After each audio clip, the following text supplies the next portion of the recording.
soyayyarki ciki zan ɗauko burin da nake kullum. Yan mata ki ban amsa yaushe ne za a yi baiko. Sakona ya iso gare ki ne, soyayya ce farko.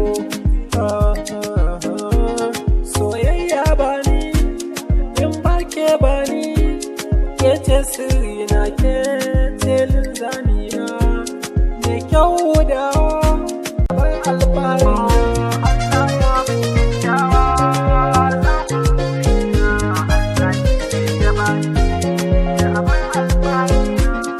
Hali zanen dutse, kogi ya cika ya batse.